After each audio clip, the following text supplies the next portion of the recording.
Panda. Mungkin awal mula DJ Panda menghubungi Koko mungkin seperti apa sih kok? Itu awal mulanya kan lewat salah satu kenalan. Terus kemudian akhirnya ketemu sih. Udah itu doang. Tapi alasan Koko untuk membantu DJ Panda klarifikasi bisa dibilang.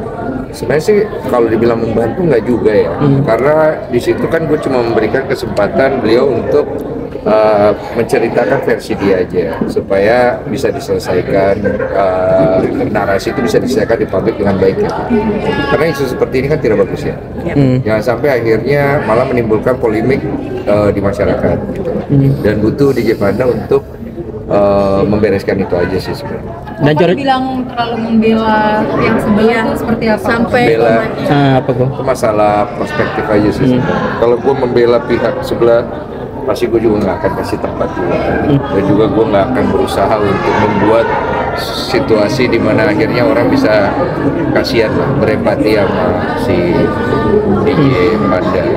Tapi kan gue juga tidak melepas bahwa ini kan kesalahan dua belah pihak ya. Harusnya bisa dibereskan secara pribadi. Kalau perspektif kok Densu melihat polemik ini, artinya kan memang sekarang jadi rame banget di sosmed perihal ini. Kalau perspektif kok Densu terkait ini apa? Karena pribadi, jadi gue juga nggak mau tahu banyak komentar supaya yang lain juga jangan tahu banyak komentar aja. Biarkan diselesaikan di ranah. Dan kan ini udah jadi terlalu berbelit kok, gimana kok awalnya terlalu berbelit untuk jujur, akhirnya kok langsung tegas. Ya udah gue tulis tuh di itu gue ya. Iya benar-benar. Maaf lah ya. Mungkin langsung tegas, mungkin langsung tegas. Tunggu dulu ya, mana lu? Langsung tegas memberitahu, maksudnya jangan berbelit, langsung jujur aja waktu itu. Enggak lah, kan nggak boleh gitu. Jadi kan off the recordnya kan nggak mungkin gue apalagi namanya saklek-saklek gitu. Iya benar. Nggak baik. Gue ngomong baik-baik segala macem. Gue kasih tau baik-baik. Jadi akhirnya gue lihat udah kayaknya hancur nih kalau misalnya podcast ini ditayangkan, habis nih gitu. Jadi akhirnya gue panggil ngobrol baik-baik, tanya dengerin kenapa sebenarnya masalahnya, mau solusinya gimana. Baru podcast lah. Tapi ini kan udah jadi jalur. Dari Koko sendiri ya untuk memposting, bisa dibilang tuh untuk mengupload podcast dengan DJ Panda ya kok. Sempat menjadi pertimbangan juga Kak Koko mungkin. Iya. Karena kan nggak mau kalau misalnya posting membuat suasana jadi tambah kacau balau, kan nggak mau.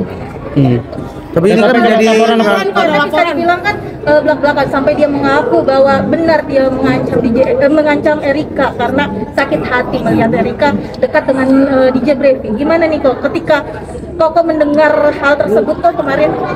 Ya gimana ya? Menurut tahu kalau itu gue memposisikan diri kan selalu di dua posisi ya. Kalau gue punya anak cewek, itu sih kurang ajar sih jadi. Nanti kan maksudnya. Tapi kan gue minta maaf ya, gue harus ngomong kayak gini. Jangan dilakuin lah kayak gitu. Dan dia sadar kok gitu. Tapi kan sudah jadi gugur. Namanya kita lagi ngobrol ya. Ya udah lah, ini kan. Tapi tetap sih menurut gue orang akan punya perspektif dia masing-masing. Dan gue nggak mau terlalu banyak bicara kayak ini lagi sih, ini mungkin terakhir ya gitu. Karena gue jadi kesannya juga terlalu lebay juga ya gitu sih. Pada akhirnya publik menilai sekarang berbalik mendukung DJ Panda, artinya dengan klarifikasi di podcast Koko kemarin artinya kepingin dua-duanya diboikot. Koko menilainya seperti apa sih, artinya publik sekarang sudah bersuara?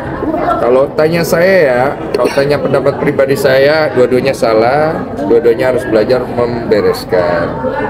Gue sih bukan di pihak boikot memboikot, karena gue adalah orang yang pernah diboikot, jadi nggak mungkin gue di pihak boikot memboikot.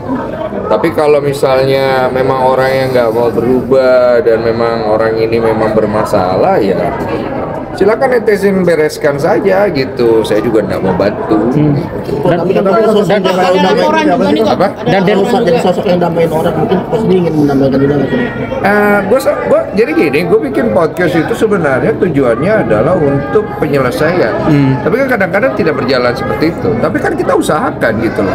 Mau apapun orang bilang kepada gue, ada beberapa konten kreator gede sampai ngomong, Densu, lu tuh ngerasa nggak sih kalau lu punya heroic syndrome apa gitu? Gue bilang I don't care. Kalau gue bisa bantu orang, selalu apa sama gue. Karena hidup gue adalah untuk berterima kasih sama Tuhan karena Tuhan sudah bantu gue dan gue ngelakuin itu karena Tuhan. Gue gak terlalu sibuk dengan ini status jubah.